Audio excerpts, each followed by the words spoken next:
अच्छा, हमारा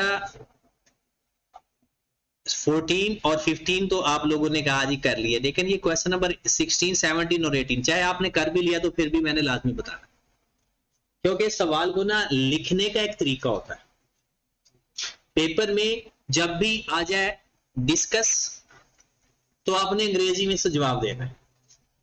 जब भी उसने लिखना यही है, आप जनरल एंट्री पास करके आ जाए तो आई कैम नाराज हो जाता है, कहता है मैंने रोटी मांगी थी इसने पानी दे दिया। तो जो डिमांड किया है वो ही दो उसको। Discuss how the following should be deal with the financial statement of relevant entities according to IAS 20 government grant and disclosure of government assistance. ठीक होगी बात। अब हमने ये 3 सवाल हैं, इनमें आपने किस तरह से इसको फाइनेंशियल स्टेटमेंट में डील करना है। डिस्कस करने का मतलब है आपने अंग्रेजी में लिखना है। सबसे पहले इसको पढ़ाने से पहले मैं आपको ये क्राइटेरिया एक बता देता हूं, एक छोटी छोटी सी अंग्रेजी हमारी रहती है, recognition criteria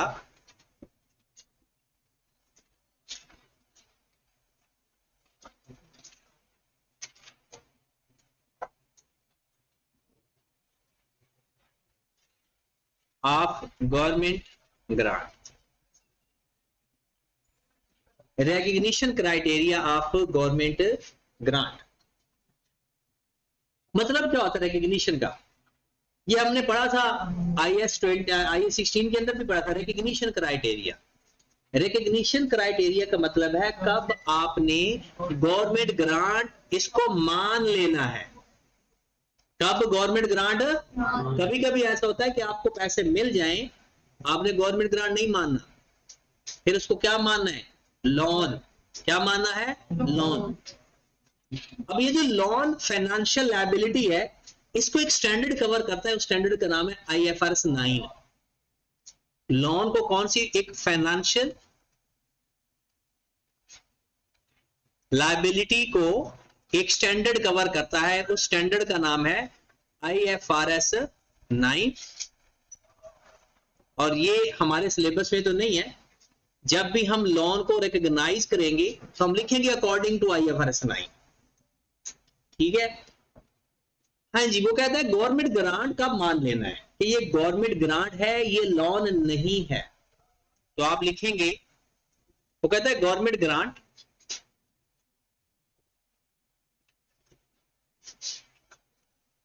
will not be recognized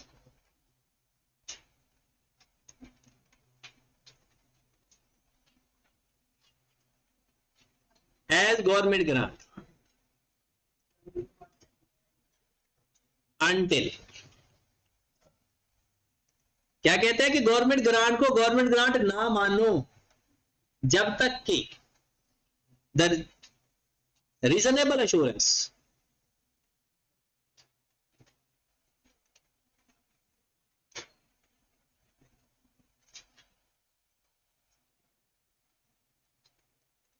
reasonable assurance का मतलब क्या है? जब तक कि आपको यकीन ना हो जाए, number 1, all condition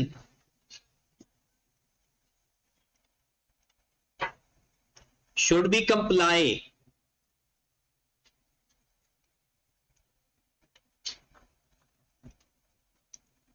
attached to it. Number 2, actual government grant received। क्या कहता है कि गवर्नमेंट ग्रांट को आपने गवर्नमेंट ग्रांट नहीं लिखना जब तक कि सारी आपको यकीन ना हो जाए कि सारी कंडीशन फुलफिल करनी है और गवर्नमेंट ग्रांट मिल भी गई है। अगर ये 2 शर्तें पूरी ना हो तो गवर्नमेंट ग्रांट को गवर्नमेंट ग्रांट नहीं लिखना। फिर क्या लिखोगे? उसको लोन रिकॉग्नाइज करोगे इन अकॉर्डेंस विद IFRS 9। ये बात समझ लगी?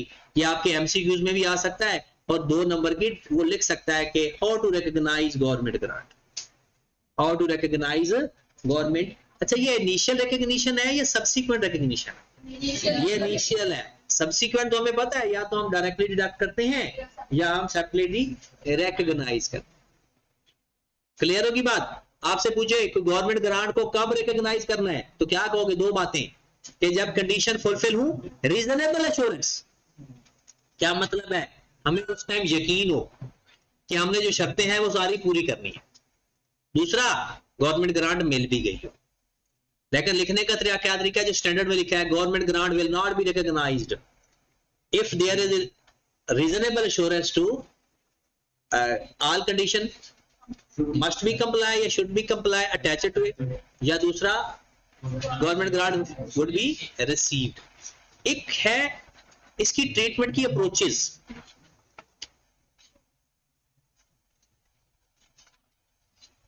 Approaches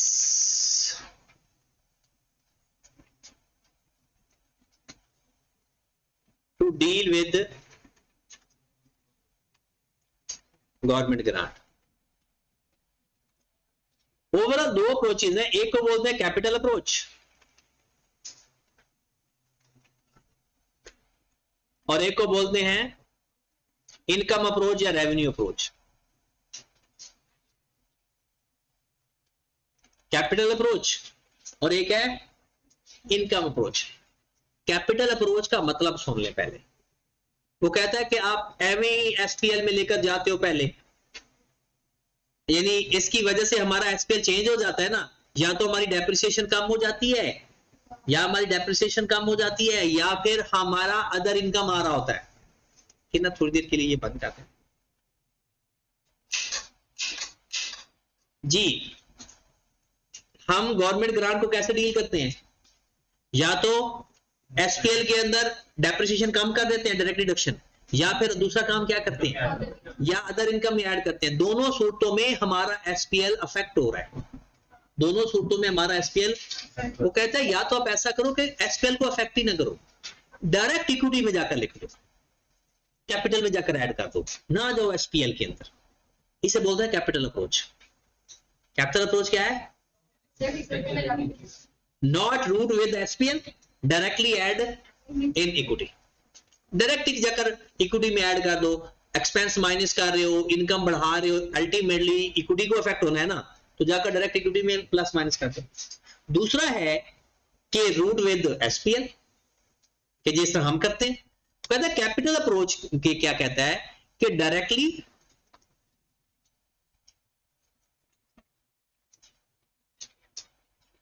deal in capital equity but not allowed by IS-20। IS-20 इसकी इजाजत नहीं देता। कर सकते हो, कुछ लोकल लॉज ऐसा करने की इजाजत देते हैं, लेकिन IS-20 जिन मुल्कों में स्टैंडर्ड्स नहीं है, उन मुल्कों के अंदर वो जो या तो वो कैपिटल अप्रोच इस्तेमाल कर रहे या वो इनकम अप्रोच इस्तेमाल कर। लेकिन जो लोग स्टैंडर्ड को फॉलो करते हैं, IFRS को फॉलो करते हैं, वो इसको अलाउ उनके लिए नहीं। तो पाकिस्तान में क्या है, स्टैंडर्ड कौन से हैं? IFRS है या लोकल है? IFRS है। लेकिन कुछ मुल्कों के अंदर नहीं, जैसे यूएसए के अंदर, यूएसए के अपने स्टैंडर्ड है, वो IAS नहीं है, इंटरनेशनल स्टैंडर्ड नहीं। इंडिया के अंदर इवन उन्होंने खत्म कर दिया। इंडिया ने के अंदर भी लोकल उन्होंने अपने स्टैंडर्ड बनाए हैं, सारे यही, लेकिन जहां पर उन्हें थोड़ा सा कन्फ्लिक्ट लगता है वहां पर वो उन्होंने अपने तरीके से इस्तेमाल किया। इनकम अप्रोच ये जो IS-20 करता है, जिस तरह से हम कहते हैं या तो डायरेक्टली डिडक्ट कर देना या उसको डेफर्ड ग्रांट के तौर पर रूट विद द एसपीएल। अगर हम इन दो बातों को बुक से वेरीफाई करना चाहें तो ये भी कर लो। फिर इन सवालों पे आते हैं।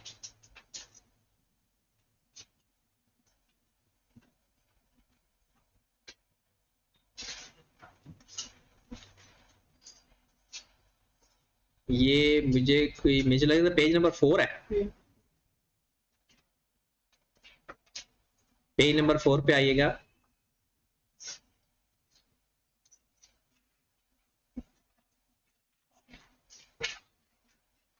ये पहले तो हमने नहीं रीड किया ना बुक से, चलो जी रीड कर लेते हैं।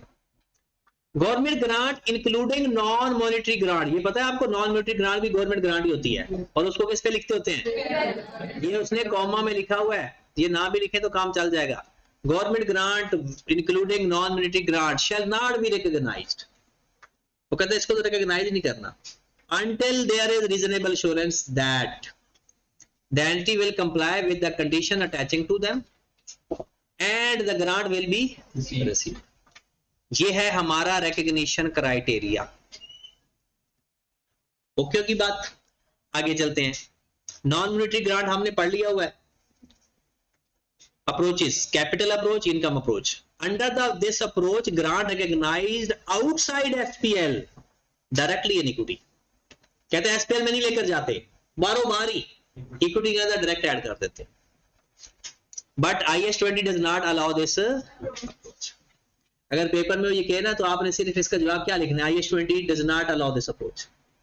कि अगर वो कहे जी एक एंटिटी अपने ये अप्रोच इस्तेमाल करना चाहती है तो क्या ये ठीक है, या आप इसको ना रेवेन्यू अप्रोच में ले जाएं, इनकम अप्रोच में ले जाएं, तो आपने पहली बात लिखनी है कि IS-20 इसको अलाउ नहीं करता। इसके बाद पीरियड ऑफ रिकॉग्निशन, ये आप लोगों ने कर लेना है। ये लाइन अगर आपको आइडिया होगा कि granted of the non depreciable asset, ये चीजें हमने पढ़ ली हैं, लाजमी पढ़नी है एक दफा। ये सवाल किए आपने, नहीं किए? चलो जी, state time of the recognition of income related to the following government grant. पहली बात, the grant was received for the maintaining good working condition in the past. कब रिकॉर्ड करोगे गवर्नमेंट ग्रांट? जैसे मिलेगी। ये कौन सा केस बन रहा है? एक्सपेंसेस ऑलरेडी इंकर्ड, और जिसके एक्सपेंसेस ऑलरेडी इंकर्ड हो, जैसे मिले वैसे इनकम। इसका जवाब देख लें, रिकॉग्नाइज इमीडिएटली इन द, दूसरा केस पढ़े, the grant was received for maintaining certain working condition for the next 3 years। Grant मिली अगले 3 साल के लिए, तो कैसे इसको रिकॉग्नाइज करेंगे? Over the 3 years, over the 3 years। Recognised in profit and loss account over the next. तीसरा case, the grant was received for installation of plant that useful life is 15 years and being depreciated at the rate of 30% reducing balance method। तो क्या करेंगे? Over the 15 years। और जब life given होती है ना, हमने पढ़ा तो है रिड्यूसिंग बैलेंस मेथड के अंदर भी हम उसको over the life of the asset amortise करते हैं। Recognize an SPL in over 15 years in proportion to the depreciation expense using 30% reducing balance method। पता है ये क्या लिखा हुआ है? टेबल बनाने का तरीका कह रहा है कि पहले 30% के जरिए 15 साल की डेप्शन फाइंड करें, फिर उसको प्रोपोर्शन के हिसाब से गवर्नमेंट ग्रांट एडजस्ट करें। वो अक्यूमुलेटेड डेप्शन पहले फाइंड कर लेंगे, फिर ग्रांट को डिवाइड करके ये वही सारा बता। D, grant was awarded to facilitate the acquisition of land subject to condition of factory building thereon। ये पढ़ा है हमने? फैक्ट्री बिल्डिंग की लाइफ के ऊपर, किसके ऊपर डेप्रिशिएट करेंगे? फैक्ट्री बिल्डिंग के ऊपर। Recognize in the profit and loss account over the useful life of the building। फिर the grant was received awarded to facilitate the acquisition of the land for daily farming subject to condition maintaining minimum 70% local employees for 10 years। 10 साल के। Got it? लो जी, question number 6 पे आए। अच्छा, ये forgivable loan अभी हम पढ़ लेते हैं और फिर मैं वो सवालों की तरफ जाऊंगा, क्योंकि आज उसके अंदर फॉरगिवेबल लोन की भी एक ट्रीटमेंट है, शायद आपने देखी हो। तो पहले मैं फॉरगिवेबल लोन पढ़ा दूं, फिर उसके बाद फिर हमारा इसका रिलेटेड टू इनकम रह जाएगा बस। तो चलें जी, बिस्मिल्लाह करते हैं। फॉरगिवेबल लोन,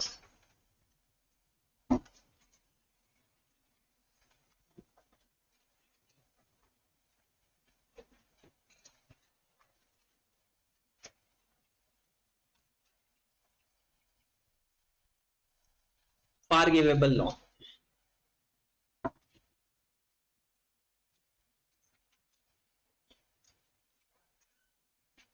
फॉरगिवेबल लोन मतलब क्या है? वो लोन जो गवर्नमेंट हमें माफ कर दे, वो लोन जो गवर्नमेंट हमें माफ कर दे।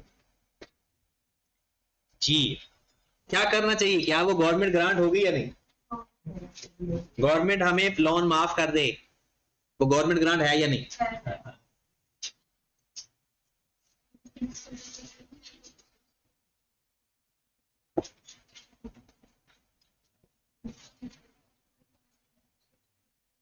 अगर गवर्नमेंट हमारा लोन वेव ऑफ कर दे, इसे क्या बोलते हैं लफ्ज?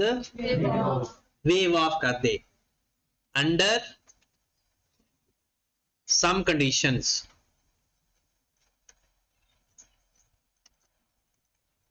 तो उसे हम क्या समझ लेंगे?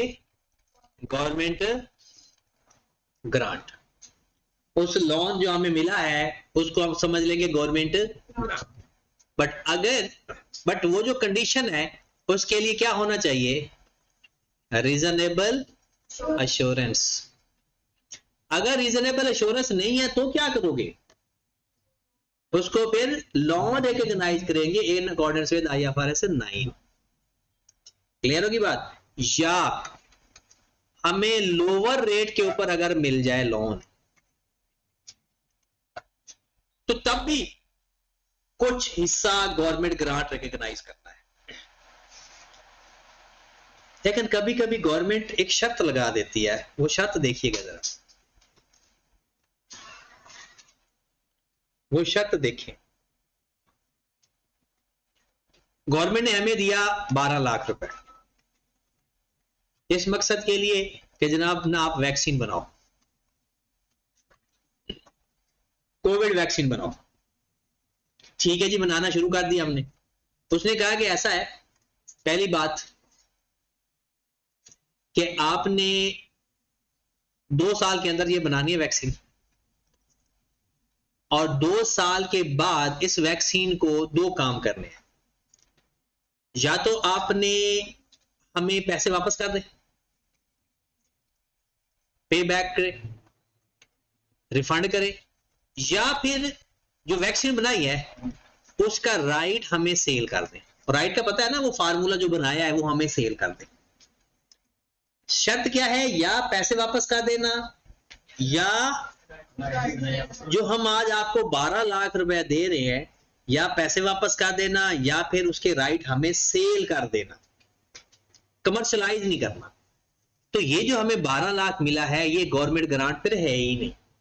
और जो हमसे पैसे वापस मांग रहा है या हमारी प्रोडक्ट मांग रहा है, ये तो हमसे डील कर रहा है, ये तो हमसे ट्रेड कर रहा है।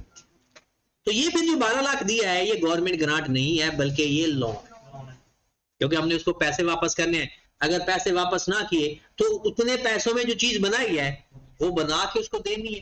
इसका मतलब है उसने हमें चीज बनाने के लिए पैसे दिए, हमारी फेवर थोड़ी की है। फिर तो हमारा वही प्रॉफिट ही होगा जो हमें फायदा होगा। तो फिर ये गवर्नमेंट ग्रांट नहीं होगी। हाँ, अगली बात, अगर वो हमें ये कहे कि ऐसा है कि 12 लाख रुपया हम आपको दे रहे हैं एट द रेट ऑफ 8%, लेकिन जो मार्केट का रेट है वो है 15%। हमें गवर्नमेंट रेट लोन कितने पे दे रही है? 8% पे, लेकिन मार्केट में रेट क्या चल रहा है? 15%।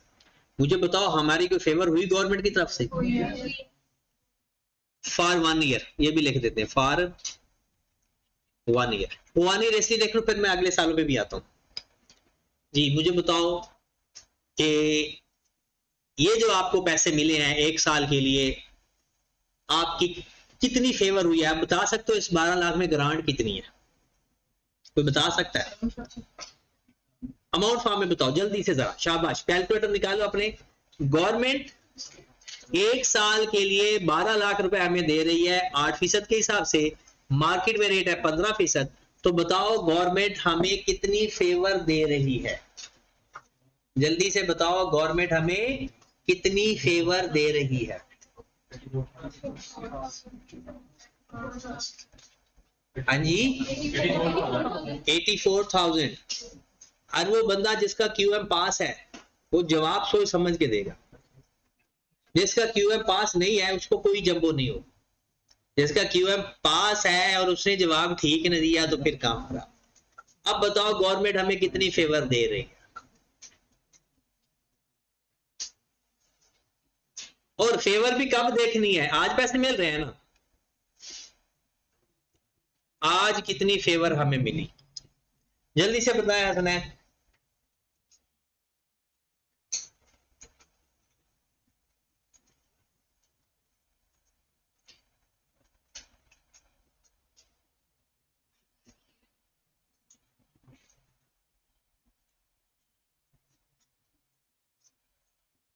कितना?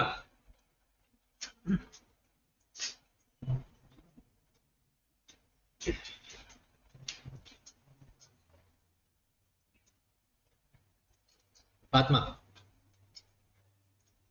कितना? हमाद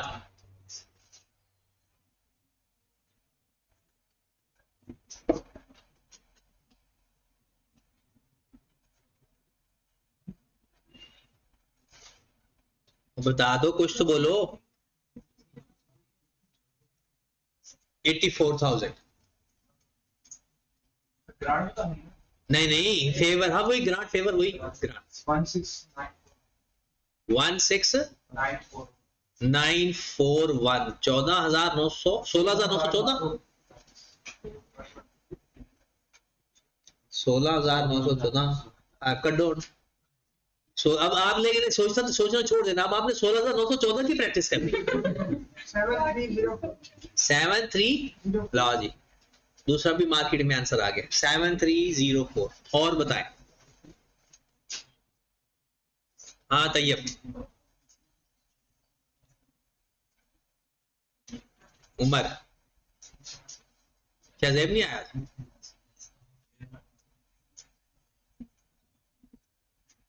वो किधर गया कीमा वाले?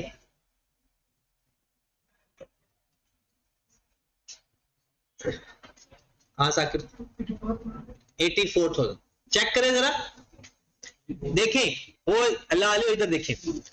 अगर एक साल की बात है, हमें 12 लाख रुपया पूरे का पूरा हमारा लोन है, हमें इंटरेस्ट के ऊपर फेवर मिल रही है, 12 लाख का 8% हमें पे करना पड़ेगा एक साल के लिए। कितना? 96। लेकिन लोग कितना पे करते? वो तो 15% पे करते। वो कितना पे करते? 1,80,000। हम पे कितना कर रहे हैं? 96,000। लोग कितना पे करेंगे? 1,80,000। तो हमें कोई फेवर हुई? कितनी? कितनी? 84,000।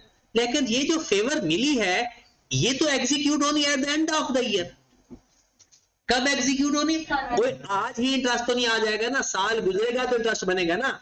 ये फेवर जो 96 फाइंड की है, 180 फाइंड की है, ये तो at the end of the year है। मैं कह रहा हूं मुझे आज बताओ, तो इसकी प्रेजेंट वैल्यू फाइंड करेंगे। क्या फाइंड करेंगे?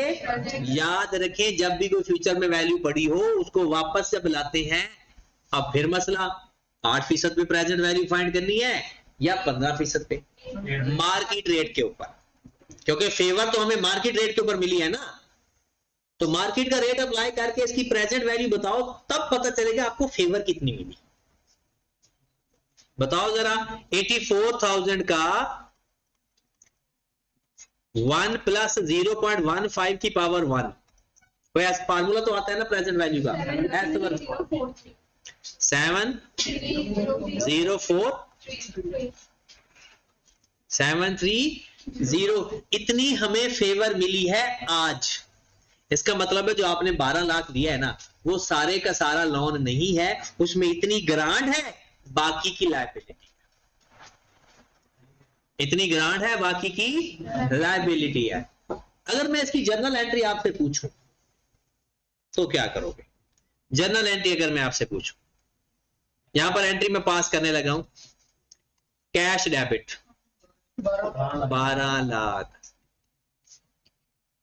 Government grant 73043। अच्छा, गवर्नमेंट ग्रांट, अगली बात सुने, ये तो एक ही साल के लिए है, ये गवर्नमेंट ग्रांट ब्रैकेट में लिख दें एसपीएल, क्योंकि एक ही साल है ना, उसी साल में फायदा मिला, तो इसको हम डेफर तो कर ही नहीं सकते। हाँ, लेकिन अगर ये किसी प्लांट के लिए मिलती grant, deferred over the plant of the life. फिर यहां पर लिखते हैं डेफर्ड ग्रांट, ये ग्रांट की अमाउंट फाइंड हुई है, इसको कैसे डील करना है, वो तरीकाकार वो रिलेटेड टू इनकम है, रिलेटेड टू एसेट है, या रिलेटेड टू करंट ईयर है।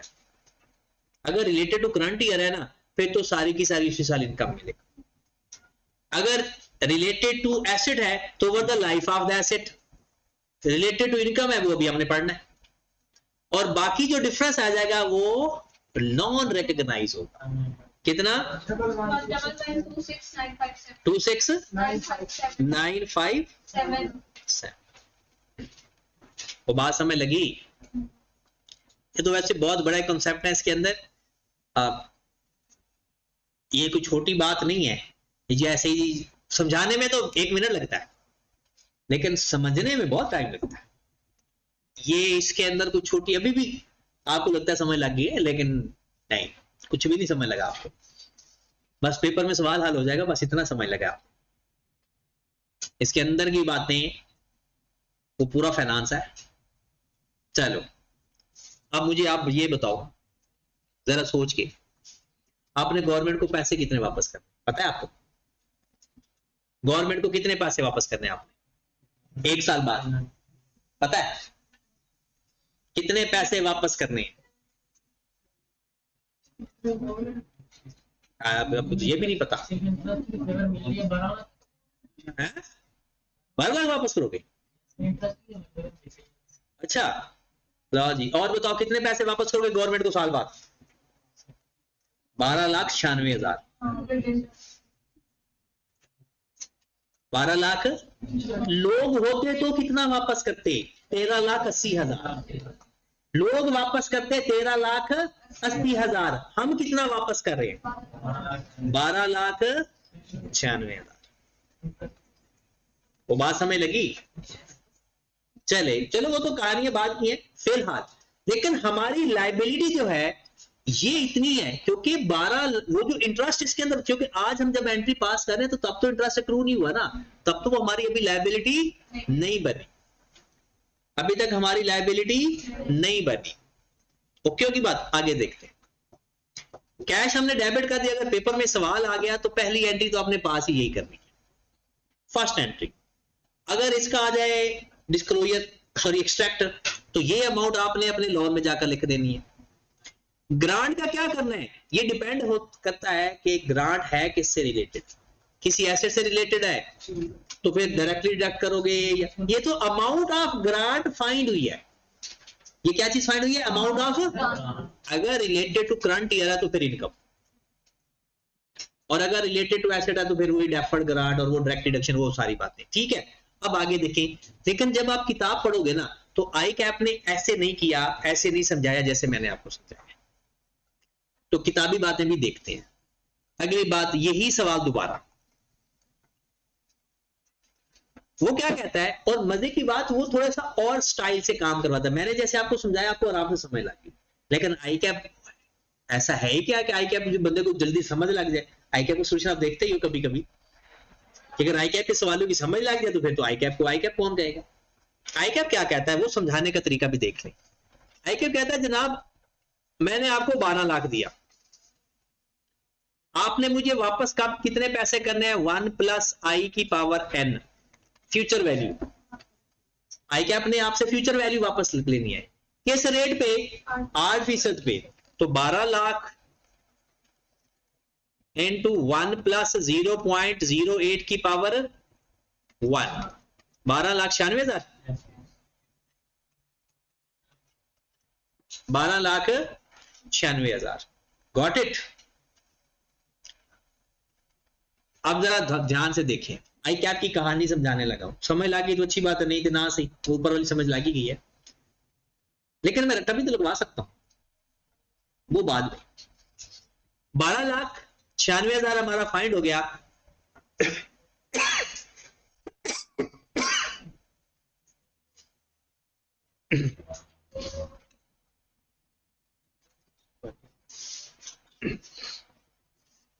हाँ जी, मैं गवर्नमेंट का बंदा हूं, मुझे गवर्नमेंट ने 8% के हिसाब से लोन दिया, आप गवर्नमेंट के बंदे नहीं हो। 1 साल बाद आपने भी 12,96,000 वापस करना है, मैंने भी 12,96,000 वापस करना है, आपने भी 12,96 वापस करना है, मैंने भी 12,96 वापस करना है। मैंने कितने पैसे लिए? 12 लाख लेकर 12,96 वापस कर। आप कितने पैसे लेते कि आप 12,96 वापस करते? क्या आप भी 12 लाख, आपको भी 12 लाख मिलता? आपको कितना मिलता?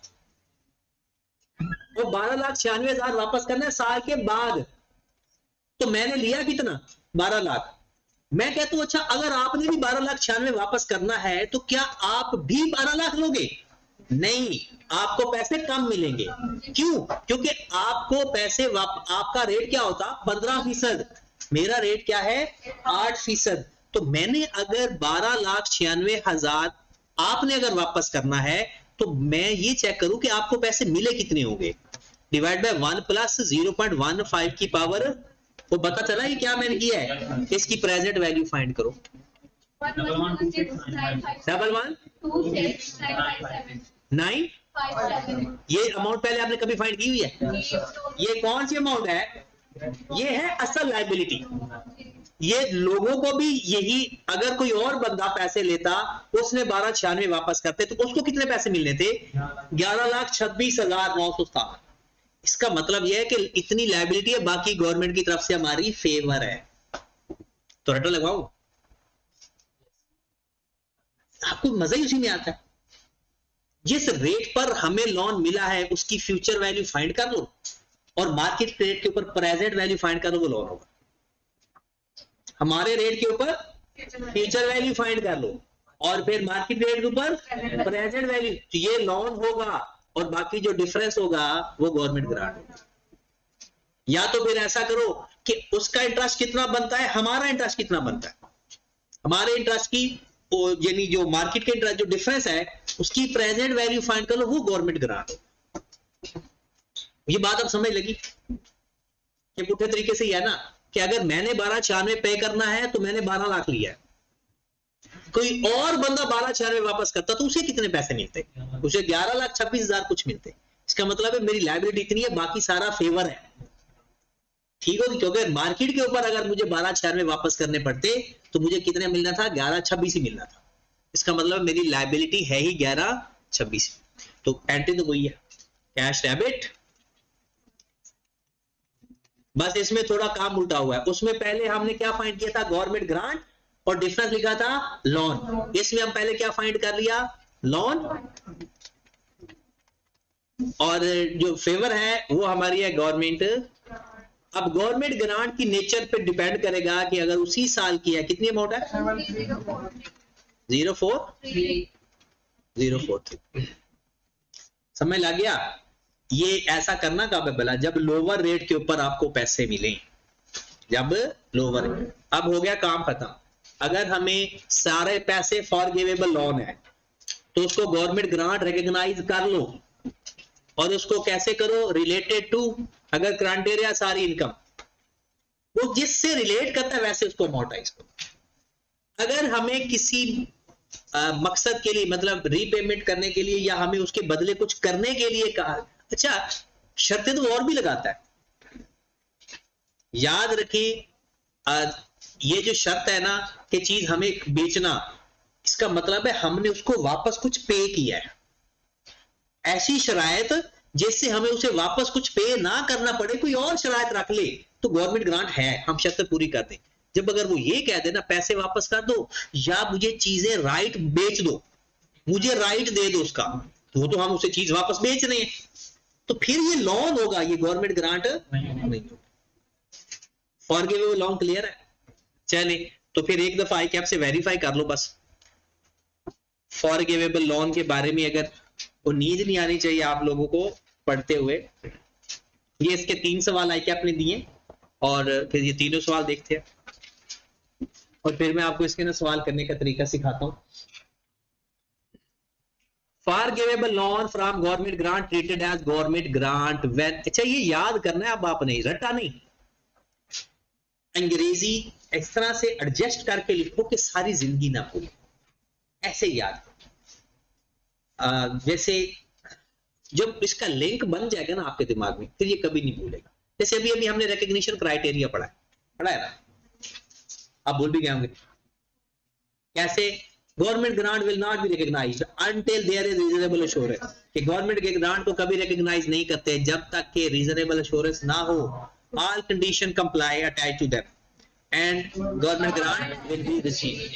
बिल्कुल ऐसे ही वो कहते हैं फॉरगिवेबल लोन को आपने गवर्नमेंट ग्रांट ट्रीट कब करना है, कब,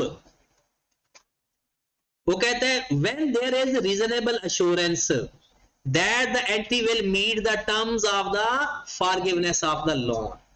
बस हो गया, forgivable loan की definition हो गई। आगे until then such a loan is treated as liability in accordance with the IFRS। बात समझ लगी, कहता forgivable loan को उस वक्त तक गवर्नमेंट ग्रांट नहीं समझना जब तक कि सारी कंडीशन पूरी, तब तक क्या समझना, गॉट इट। सवाल आ गया जी क्वेश्चन नंबर 6, ABC नजर ये विजिबल है, ये थोड़ा और चले जी। ABC pharmaceutical company received cash from government for a research and development project for a children vaccine. ये प्रैक्टिकल लाइफ में ऐसा होता है, जब आप लोग जाओगे ना ऑडिट करने तो ये चीजें आपके सामने आएंगी कि आपने ये करना है कि इसको डील उससे ठीक किया या नहीं।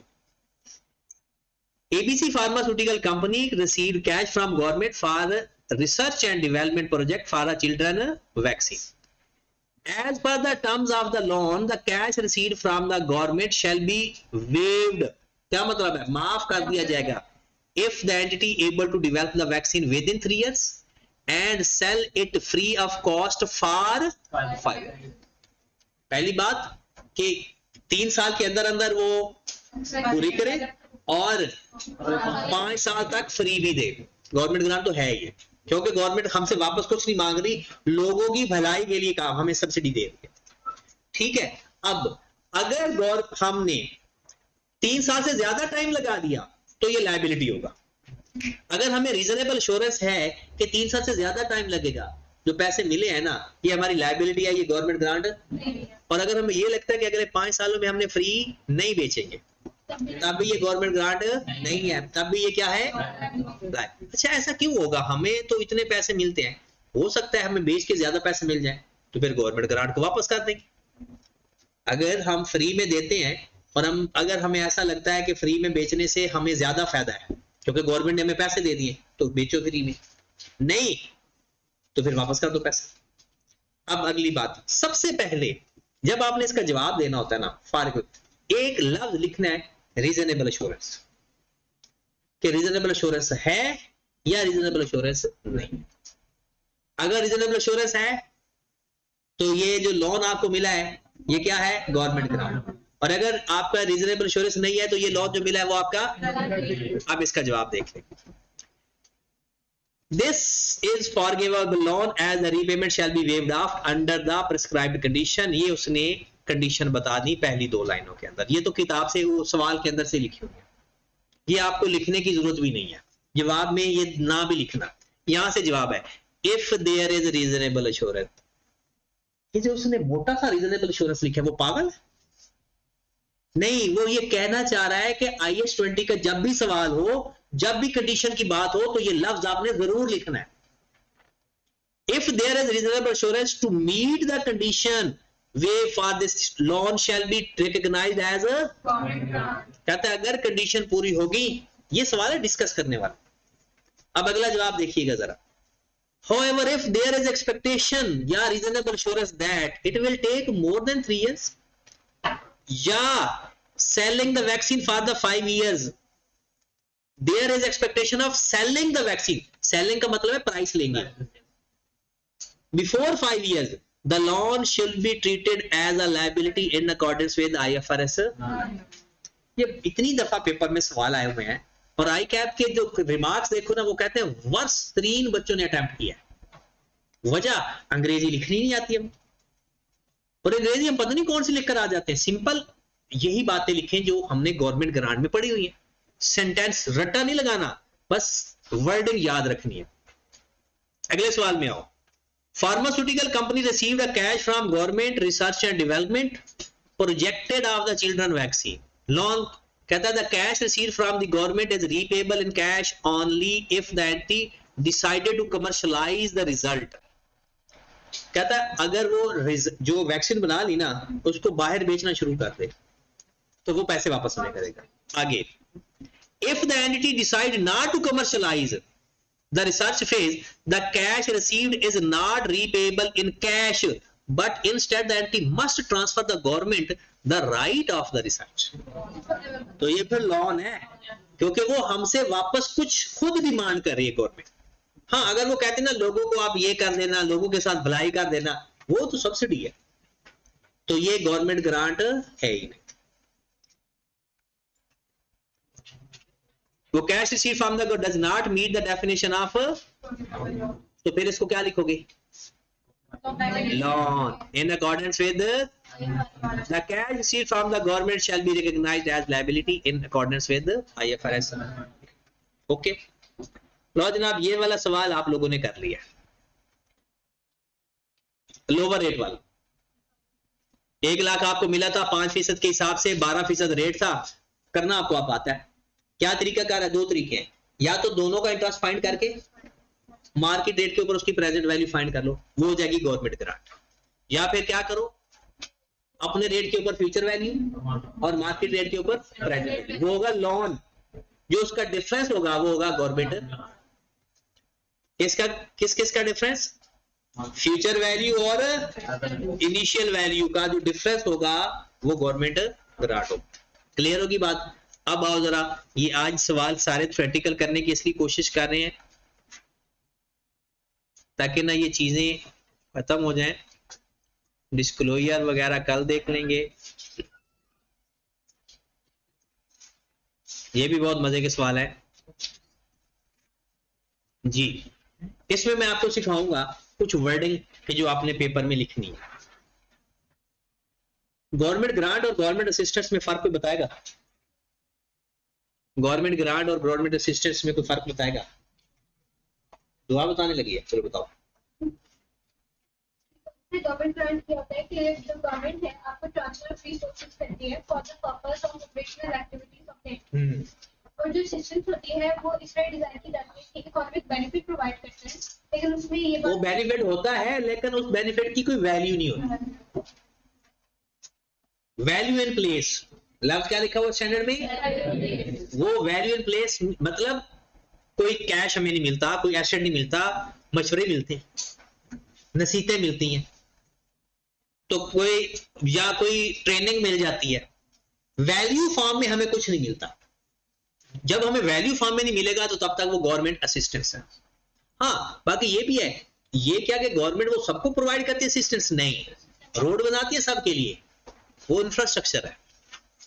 हमें कुछ एडिशनल बेनिफिट दे रही है बट वैल्यू फॉर्म में नहीं है तो गवर्नमेंट असिस्टेंस। और अगर वैल्यू फॉर्म में है, हमें कैश मिल गया, हमें कोई एसेट मिल गया, तो वो गवर्नमेंट ग्रांट।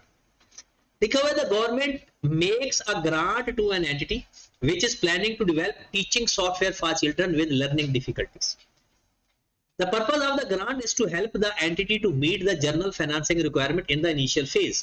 गवर्नमेंट ने कहा कि भाई सॉफ्टवेयर डेवलप करें, हम आपको पैसे दे रहे हैं और बस आपने सॉफ्टवेयर ही बनाना है। There is no further condition attached to the grant. ये नहीं बताया कि 5 साल के बाद ये कर देना, कोई और फर्दर कंडीशन नहीं है। पहली बात तो ये बताओ कि ये गवर्नमेंट ग्रांट है या? हाँ, अब रिकॉग्नाइज कैसे करना है जरा ध्यान से सुन लीजिएगा। ऐसी ग्रांट जो हमें मिल जाए लेकिन उसके ऊपर कोई फर्दर कंडीशन ना हो, वो उसी साल इनकम में लिख दी जाती है।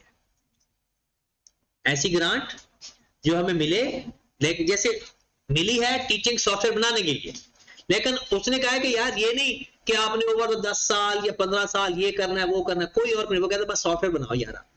तो ऐसे कंडीशन, जब कोई अगर फर्दर कंडीशन ना हो, एक जनरल पर्पस के लिए हमें पैसे मिल जाएं, तो वो क्या होगा? वो इनकम उसी साल लिख देंगे जब मिल जाएगी। आगे देखें, इसका जवाब भी देख ले, क्या लिखा हुआ है? The grant has been provided for the purpose of given immediate financial support of the entity with no further condition, so this grant should be immediately recognised in the period in which the entity qualified to receive it, with disclosure to ensure that its effect is clearly understood. वो तो लिखने ही लिखने होते हैं disclosures, अब ये इतना सवाल इंपॉर्टेंट नहीं था, ये सवाल इंपॉर्टेंट है क्या? A manufacturing anti setup a plant in the area of high unemployment, a government grant 4 million is received with the condition that the grant is repayable in full if the number of its employees fell below 100 at any time during the next 4 years. ठीक होगी बात? It is highly probable that the entity will comply with the condition. Done? यहां तक सवाल समझ लगा? सवाल क्या है? 4 मिलियन हमें गवर्नमेंट दे रही है और कह रही है कि जनाब इस एरिया में जाकर काम करो और 100 बंदे उस एरिया के एम्प्लॉय रखो, और अगर अगले 5 सालों में उन बंदा कोई बंदा आपने निकाल दिया ना, 100 में से कम कर दिया, तो सारे पैसे वापस करने पड़ेंगे। आपने ये डिस्कशन करनी है। सबसे पहले लिखना है, अब लिखने का तरीका, there is reasonable assurance, conditions fulfilled by the entity, so the rupees 4 million treated as government grant. ये आपका पहला जवाब है। क्या पहले लिखना है? There is a reasonable assurance to meet the conditions, जो आपको पैसे मिले हैं, ट्रीटेड एज गवर्नमेंट, ये तो आपने लिख दिया कि गवर्नमेंट ग्रांट है, नंबर 1, ये आपने लाजमी लिखना है। नंबर 2, फिर उसकी ट्रीटमेंट लिखनी है। अच्छा, इसको हम क्या करेंगे? ओवर द लाइफ कितने टाइम पर अमोर्टाइज करेंगे? 4 सालों पे अमोर्टाइज करेंगे। किस तरह से? With the expenses of the employees, उसके ऊपर किस तरह से प्रोपोर्शन करोगे? With the expenses of 100 employees, वो 100 एम्प्लॉइज के ऊपर जो हमें खर्चा पड़ रहा है 4 सालों का, वो डिवाइड कर देंगे और हर साल के खर्चे से मल्टीप्लाई कर देंगे। अजी आपको भी समझ नहीं लगेगी क्योंकि ये रिलेटेड टू इनकम है, वो हमारा नेक्स्ट फेज है। फिलहाल ये तो पता चल गया ना, ओवर द 4 इयर्स करेंगे। और उसके बाद ये बात भी लाजमी लिखनी है, अगर अगले 4 सालों के अंदर कभी भी आपके नंबर ऑफ एम्प्लॉइज 100 से कम हो गए तो सारे पैसे वापस करने पड़ेंगे। अब जरा सीक्वेंस लिखना है, बात लिखने का पेपर में। पहला क्या लिखना है? रीजनेबल एश्योरेंस है या नहीं है। दूसरा, उसको रिकॉग्नाइज करना है या कैसे करना है, किस टाइम पे करना है। और एंड पे ये लिखना है कि उसको अगर वो कंडीशन फुलफिल ना हुई तो पैसे। तो ये 4 बातें आपने अपने अल्फाज में लिखी, और अगर आई कैप के अल्फाज देखना चाहते हो तो देख लो। लिखा हुआ है, since there is a reasonable assurance the condition attaching to grant will met, the grant is recognized over the 4 year of the entity with the cost of. ये अभी हमने पढ़ना तो ये पता चल जाएगा। Amount taken to the statement of SPL may be either presented और अदर इनकम, ये शोज एज डायरेक्टली डिडक्शन, ये तो पता है ना। The remaining amount grant will B presented as a. और एक और बात जो आई कैप ने यहां पर नहीं लिखी, वो ये लिखनी है कि if there is a violation of condition in 4 years then it will be repaid. Free technical advice laws, यहां से काम खत्म हो गया। क्या है ये? असिस्टेंट। तो पेपर में कैसे प्रेजेंट करोगे? असिस्टेंट्स का रेटिटाई लैंग्वेज है। क्या सबसे पहले आप लिख रहे हैं there is the economic benefit या there is the government assistance with no value in place, so it is treated as government grant assistance, not a government grant. आखिरी लाइन लाजमी लिखनी है, it shall be disclosed in the financial statement. Disclose जरूर करते हैं। दोबारा क्या है? जब भी गवर्नमेंट असिस्टेंस की रेटिटाई लाइन है, गवर्नमेंट असिस्टेंट के बारे में क्या लिखना है? It is a government assistance because it has no value in place, it is treated as government assistance not a government grant, it shall be disclosed in the financial statement. ये जब भी government assistance की line आ जाए, ये बात आपने ऊपर एक्सप्लेन करके लिख। अब देखते हैं जरा इसका सी पार्ट का आंसर क्या लिखा हुआ है। Free technical advice as a government assistants they can not reasonably have a value in place upon it, therefore should not be recognized as government grant, should not be recognized as government grant. however an indication of such assistance should be disclosed in the। ये आपने जब भी government assistance का सवाल आ जाए ना, ये बात आपने ऐसे ही प्रेजेंट करनी है। ओके की बात? वो लिखना होता है अंग्रेजी में कि इतनी हमें गवर्नमेंट असिस्टेंस मिली है, इस फॉर्म में मिली है, बस। तो जैसे डिस्क्लोजर नहीं लिख के आप लिखते हो, डिस्क्लोजर नहीं कहते जी asset will be revalued at this और बाय इंडिपेंडेंट वैल्यूअर, बिल्कुल वही चीज है। हाँ जी, अब आ जाओ क्वेश्चन नंबर 17, बहुत अच्छा सवाल है। क्वेश्चन नंबर 17 ये नजर आ रहा है, ऊपर कर दूं? ऊपर मैं ऐसे ही नहीं करता होता कि नीचे आपके सवाल की बजाय ना जवाब की तरफ नजर होती है। चलो इसका जवाब ऐसे ही नजर नहीं आएगा। अच्छा ये ना प्रैक्टिकली सोचना है, जैसे जैसे मैं पढ़ू ना तो प्रैक्टिकली आंखें बंद के नहीं, जब आप सोचते हो कि आप किसी और दुनिया में चले जाते हो, ऐसे किसी के साथ डांस कर रहे हो, या आजकल लड़के ज्यादा क्या करवा रहे थे, बॉलिंग और बैटिंग कर रहे होते हैं। वो जब पाकिस्तान हारता है सारी रात वो बॉलिंग से हारे तो बॉलिंग करवाते रहते हैं, बैटिंग से हारे तो बैटिंग करते रहते हैं, स्ट्रेट छक्का मारे होते हैं और इधर उधर। ये बिल्कुल ऐसे ही आपने करना है। अब मैं कोशिश करूंगा कि पढ़ूं भी ऐसे कि आपको एक उस दुनिया में ले जाऊं। You have recently joined as finance manager. लो जी, बन गए हो finance manager. While review, office में बैठ गए हो और ऑफिस में फाइलें पड़ी हुई हैं। While review the draft financial statement, वहां एक फाइनेंशियल स्टेटमेंट पड़ी हुई है, मतलब वो बनी हुए डॉक्यूमेंट्स पड़े हुए हैं सारे, तो फाइनेंशियल स्टेटमेंट आपने उठाई, पेज उलट पलट हो रहे हैं। For the year ended 2020 prepared by the Icom. उसने किसी जूनियर अकाउंटेंट ने फाइनेंशियल स्टेटमेंट बनाकर गया और उसके अंदर ये सारी बातें लिखी होती हैं।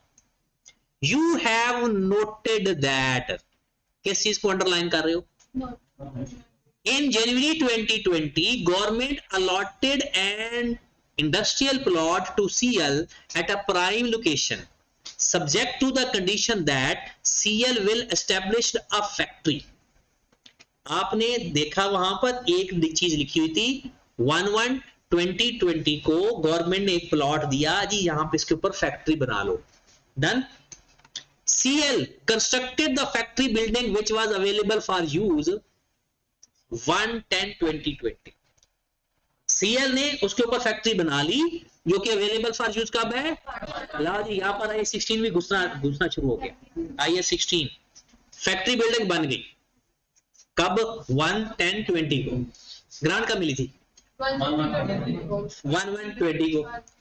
Due to delay in the recruitment of की factory employees the production activity will commence 15 March 21।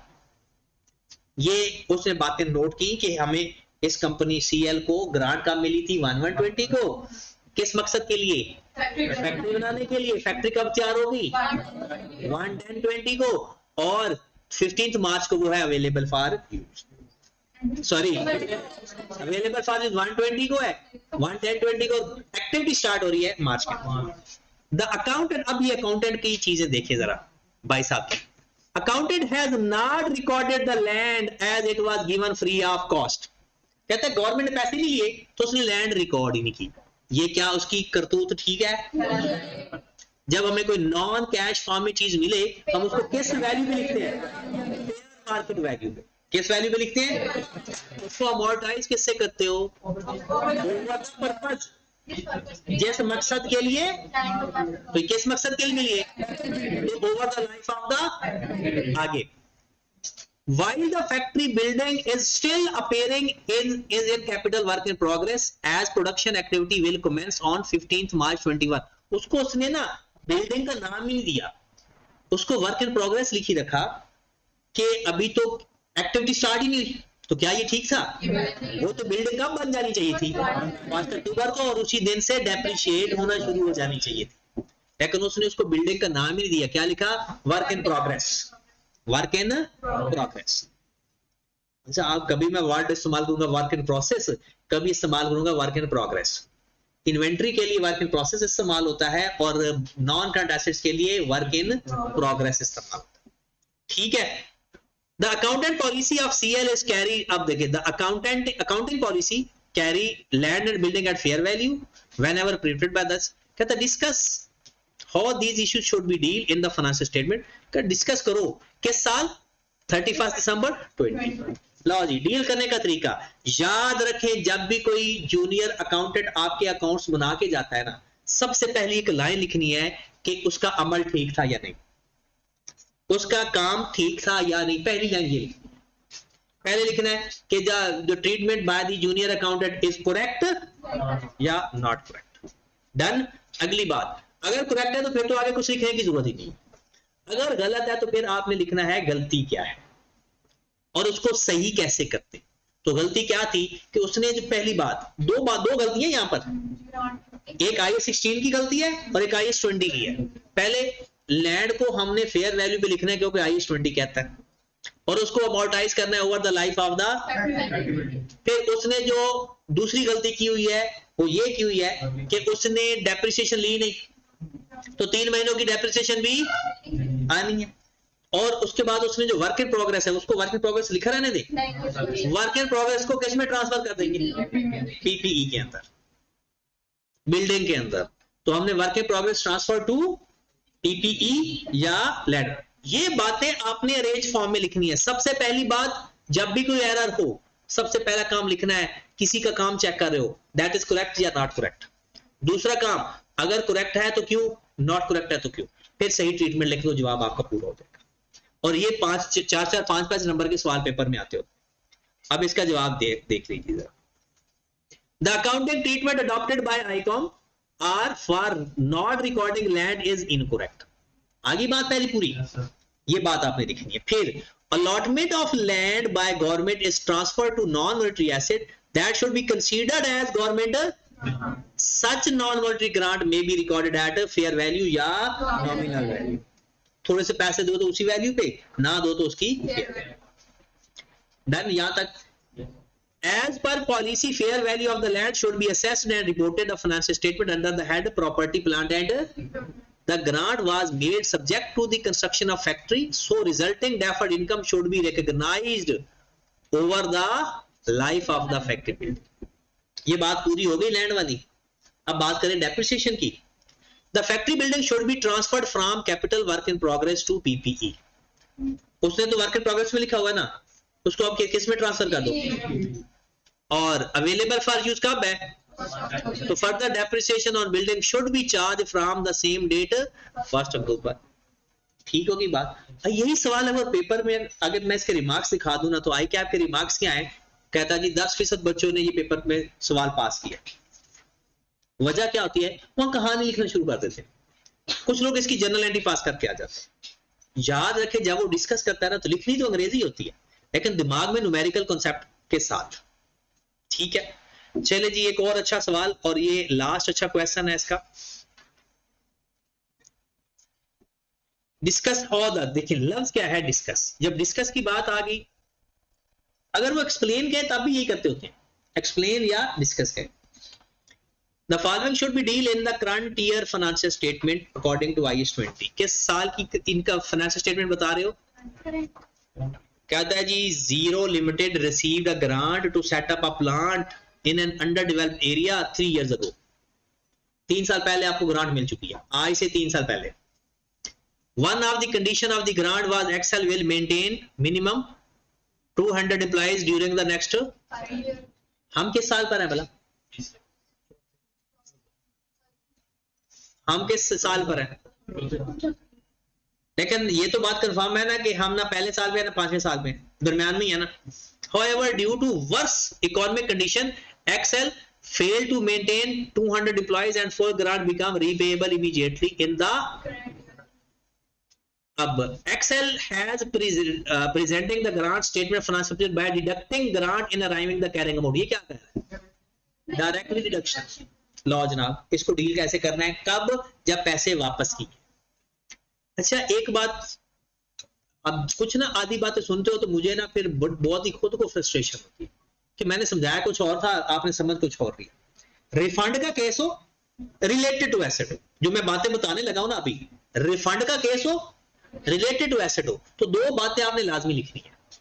एक, it is treated as change in estimation, पहले पर सुन ले, it is treated as change in accounting estimate इसे बोलते हैं, चेंज इन अकाउंटिंग। दूसरा कि जब पैसे वापस करो ना तो एसेट के ऊपर इंपेयरमेंट टेस्ट भी लगाना होता है।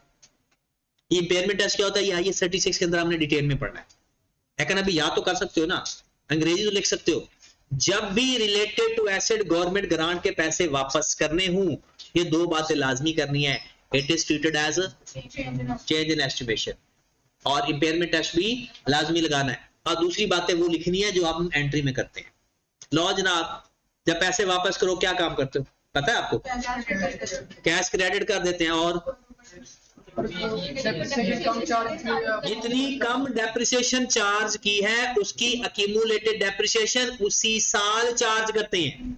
ये बात का पता है? ये एंट्री लिख दूं, एंट्री पास करते हो पीपीई डेबिट, डेप्रिसिएशन डेबिट और कैश डायरेक्ट रिडक्शन है ना।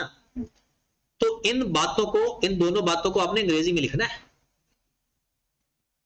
उसी साल जितने साल गुजर गए हैं उसका डेप्रिसिएशन का इफेक्ट उसी साल चार्ज करो और कैरिंग अमाउंट के अंदर बाकी के पैसे ऐड कर दो। यही बात लिखते हो। अब इसका जरा जवाब देखो, बिल्कुल उसने आपकी बात को माना है। देखें, when the government grant become repayable it is accounted as change in accounting estimate. होगी बात पूरी? मैंने कहा था दो बातें लाजमी, एक बात उनमें से पूरी होगी। As the grant was presented as deduction from related plant, its repayment would be recognized increasing in the carrying value of the plant. पता चल गया? जो पैसे वापस करो वो एसेट की कॉस्ट में ऐड कर दो। फिर the cumulative additional depreciation would be recognized in SPL. ये बात होगी दूसरी। यही करते हो ना पीपीई डेप्रिसिएशन टू कैश। ये जो बात है वो ये है और ये बात लिखा अंग्रेजी में हुआ। फिर also circumstances giving the rise to repayment of grant might be indicate possible impairment of the new carrying amount of the possible impairment of the new asset। बात समझ लगी? चले जी, ये कब करना है? Change in estimate, sorry refund का case हो और किसका? One limited received a loan from the government grantor at the interest rate is 5% और प्रिवेलिंग मार्केट का रेट कितना है? लो जी, हमें 5% तो मिला है, लोगों को 12% पे मिल रहा है। तो हम क्या करेंगे? उसका डिफरेंस कैसे लेंगे पता है? आप पूरी बात मुझे बताएं, आप क्या क्या लिखोगे? पहली बात कि ये जो जितना लोअर रेट हमें मिला है ना, treated as government grant, number 1, और जिस मकसद के लिए मिला है उसके ऊपर उसको अमाउंटाइज करने हैं। दो बातें होगी। जितना लोअर रेट मिला है गवर्नमेंट ग्रांट है, जितना लोअर रेट मिला है, लेकिन उसके लिए रीजनेबल एश्योरेंस का होना जरूरी है। और फिर जितनी गवर्नमेंट ग्रांट मिल गई उसको ट्रीट कैसे करना है? रिलेटेड टू एसेट, वो डायरेक्ट रिडक्शन है, जो भी है वो लिख देना। अगली बात, गवर्नमेंट ग्रांट फाइंड कैसे की? ये भी तो लिखोगे। कैसे फाइंड करोगे? अपने रेट की फ्यूचर वैल्यू और इनिशियल कैरिंग अमाउंट का जो डिफरेंस होगा वो गवर्नमेंट ग्रांट होगा, और बाकी का जो गवर्नमेंट ग्रांट होगा बाकी की पैसे लोन होगा। यही सारी बातें हमने अंग्रेजी में लिखनी है। पहली बात रीजनेबल एश्योरेंस वाली, दूसरी बात कि जो पैसे आपको मिले लोअर रेट के ऊपर वो गवर्नमेंट ग्रांट है और जिस मकसद के लिए मिले उसके लिए वैसे ट्रीटमेंट करना है। तीसरी बात कि उसको फाइंड कैसे करना है, वो उसके रेट का डिफरेंस लेकर उसकी जो और बाकी के अमाउंट को लोन रिकॉग्नाइज करना है। ये बातें आपने अंग्रेजी में लिखनी है 1 by 1। और ये देखिएगा जरा 4 बातें। The benefit of the government loan at below market rate interest treated as government grant और बाकी को लोन। होगी बात? जितना फेवर है वो गवर्नमेंट ग्रांट, बाकी के पैसे government grant, sorry loan. Government grant should be recorded is the difference between, किसका difference? Initial carrying amount of the loan and the proceed received. तो यही किया ना, 12 लाख और उसकी जो प्रेजेंट वैल्यू है उसका डिफरेंस फाइंड किया था हमने, 12 लाख का और उसका जो डिफरेंस है वो। फिर एज पर primary condition the loan is acquisition of textile machinery, the grant should be considered related to, should be recognized in SPL over the। फिर आगे या तो आप लोग उसको डेफर्ड इनकम लिख दो या डायरेक्ट रिटर्न। बात समझ लगी? अब ये लिख लिया करोगे इस तरह की बातें। तो अब IAS 20 समझो हमारा खत्म हो गया। एक टॉपिक रह गया रिलेटेड टू एक्सपेंस, वो हम इंशाल्लाह कल हमारा वो कंप्लीट हो जाएगा। तो अब आपने ये जो इसका आखिरी सवाल है ये भी कंप्लीट करना है। मतलब इसकी 5 सवाल हैं टोटल, मेरे ख्याल में 5 या 6 कंप्रिहेंसिव एग्जांपल के, ये आपने सारे कंप्लीट कर लेने हैं। क्वेश्चन नंबर 19, बल्कि पहले दो छोड़ दो, 16, 17, 18 ये दोबारा लाजमी करने हैं और फिर 19, ठीक है। और एक दफा किताब पढ़ लो, कोई ऐसी बात आपको मिले कि जो मैंने आपको ना पढ़ाई हो, वो भी मुझे लाजमी डिस्कस करना है, ठीक है होगी बात, ओके।